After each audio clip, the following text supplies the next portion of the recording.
I knew something was wrong the moment the room went quiet. My daughter had just finished playing the piano. Her little hands were still shaking above the keys. The last note had barely faded, but no one clapped. No smiles. Just silence. Then I heard someone behind me whisper, "That's the poor girl.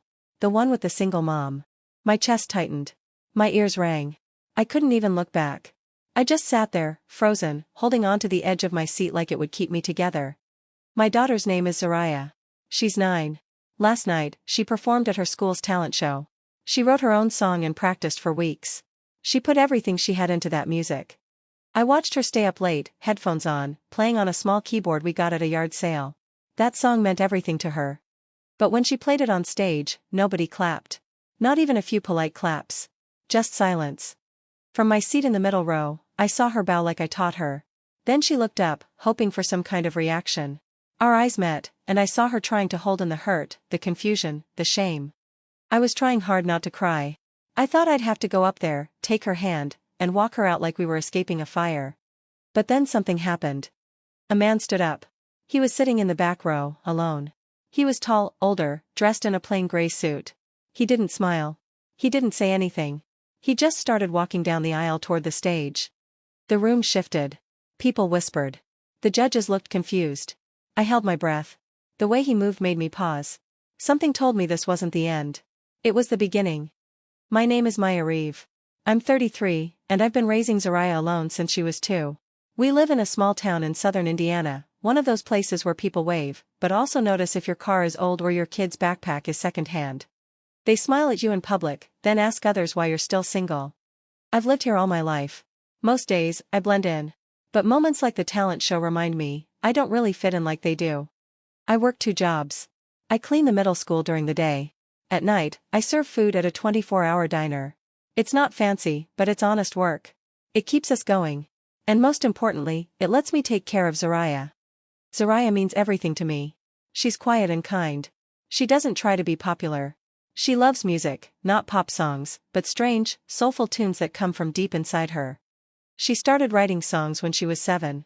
She'd hum into a recorder and say things like, "This one feels like rain," or, "This one sounds like someone missing you." Last spring, I bought her a used keyboard for $60. It didn't have a stand, and one key stuck, but it lit up when she turned it on. To her, it was magic. She played it every day after school. Sometimes she'd close her eyes and just let the music guide her. When the school announced the talent show, Zariah asked if she could join. I hesitated. She's not someone who likes the spotlight. But she said, "I want them to hear what I wrote." That's what she called it, what I wrote. She was proud when she turned in the sign-up form. For weeks, she practiced her song. I'd be cooking dinner, listening to her play in the other room. Sometimes I'd stop just to hear her better. There was something special in that music. She wasn't just playing notes, she was telling a story. But I also saw how nervous she was. She doesn't talk much about school, but I know she's the only one who brings lunch in a grocery bag, not a fancy lunchbox. Her shoes are always clean, but they're hand-me-downs, a little behind the season. I knew this talent show wouldn't just be about the music. It would be about people seeing her, and judging her. Still, she practiced. She asked me to braid her hair, nice, but not like I'm trying too hard. She picked out her best dress from last Easter. I fixed a torn hem by hand. She looked in the mirror and smiled. The night of the show, we got there early. The place was packed. Kids ran around in sparkly costumes. Parents chatted about music lessons and camps. I sat in the middle of the audience, hands clenched, trying not to feel out of place. When they called Zariah's name, I leaned forward to see her. She walked slowly to the piano, head up, fingers twitching. I whispered, "You've got this, baby." She sat down, adjusted the mic, and put her fingers on the keys. Then she began to play. Her music was soft and slow, like a memory. It felt like a lullaby, full of sadness and hope. She didn't use backing tracks or flashy moves. It was just her, the piano, and her heart. I sat on the edge of my seat, so proud. But when I looked around, I saw people weren't listening. Some parents were whispering. A few kids giggled. One judge checked his phone. A woman next to me unwrapped gum like she was bored. Then I heard it clearly. "She's the poor girl. The one with the single mom." It didn't just hurt my ears. It hit my spine. I didn't have to see who said it. I knew the kind. The kind who never had to explain why Santa only brought one gift. Who never had to choose between fixing the car and paying for a school trip. I bit the inside of my cheek so hard I could taste blood. I wanted to stand up and shout, "She's more than whatever you think of us." But I couldn't. My legs wouldn't move. My body felt frozen, and my heartbeat was so loud I could hear it in my ears. Zariah kept playing. Her fingers didn't shake. She played each note like it mattered, like someone out there would really hear her. But no one did. Not that night. She ended the song with a soft, strange note that just hung in the air. Then, nothing. She bowed just like we practiced. Her head came up slowly as she looked out at the crowd. But no one clapped. Not even a polite clap. Someone coughed. A chair squeaked. One judge flipped to the next paper like she hadn't even been there. Zariah stood on stage a second too long. Just long enough for me to see her expression change. Her hopeful little smile turned into a tight line. She looked down and walked off the stage. I could tell, she was trying not to cry. My heart broke. I wanted to run to her, hold her, and get us out of there. I wanted to tell her that she was amazing and that the people in that room didn't matter. But I just sat there, too stunned to move, blinking back tears. Because I knew if I started crying, I might not stop. I looked around. The moms with perfect makeup. The dads filming with their phones but barely watching. The judges already moving on to the next kid. No one cared. Then something changed. A man stood up in the very back row. He wasn't like the others. He wore a simple gray suit. No phone. No clapping. Just standing there, very still, watching the stage. Then he started walking to the front. People turned to look. Someone whispered, "Who is that?" The judges looked confused. The next act was supposed to be a dance group. No one else was supposed to speak. I sat up straighter. I didn't know this man, but something told me he was here for Zariah.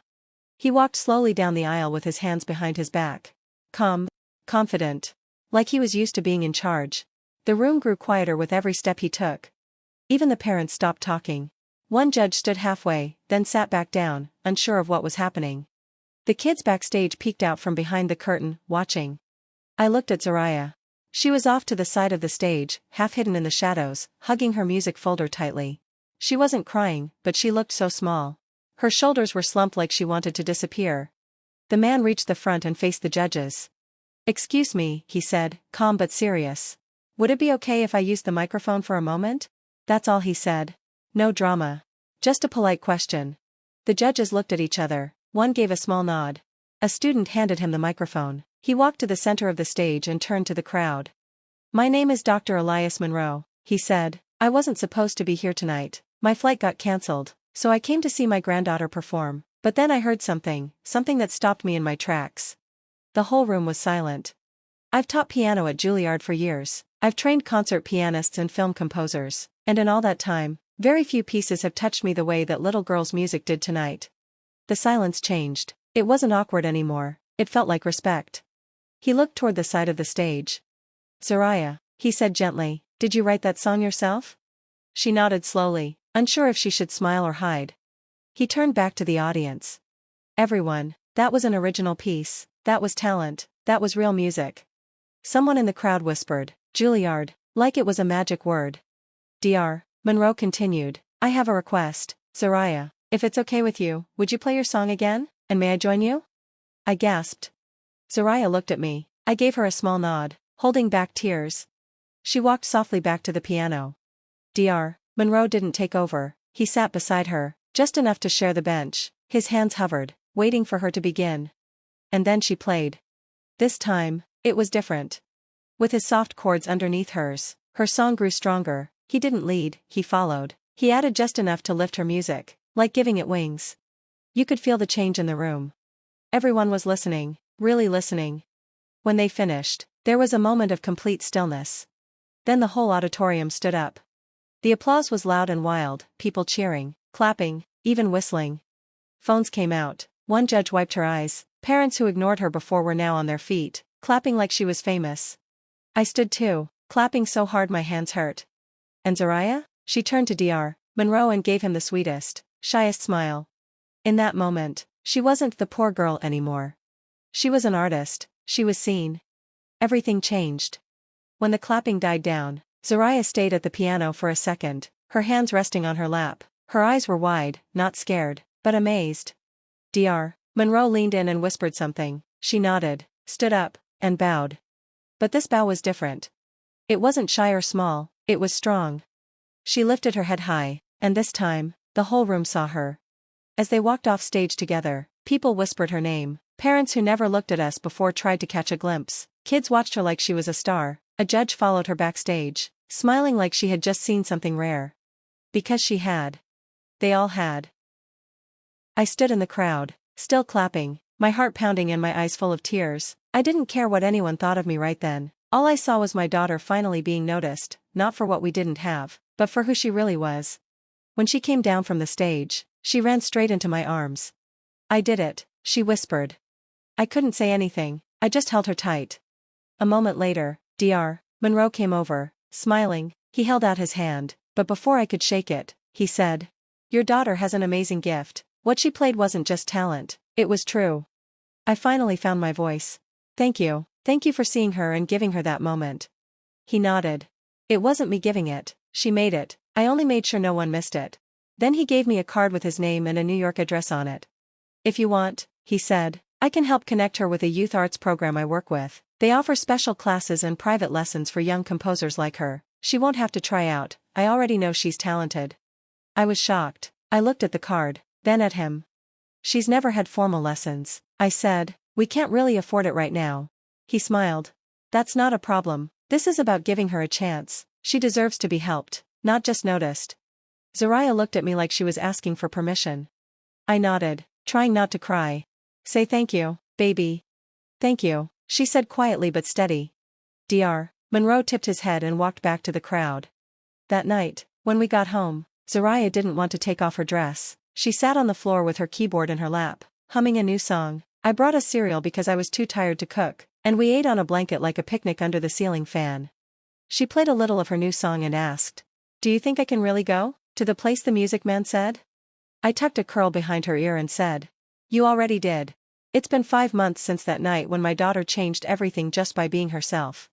We still live in the same small house. I still work 2 jobs. Sometimes she still wears secondhand shoes. But things feel different now, not because we have more money or things, but because my daughter sees herself differently. She's been going to weekend lessons at a music school an hour away. Every Saturday, we get up early, I pack hot cocoa, and we drive together, music playing softly in the car. She watches the fields pass by.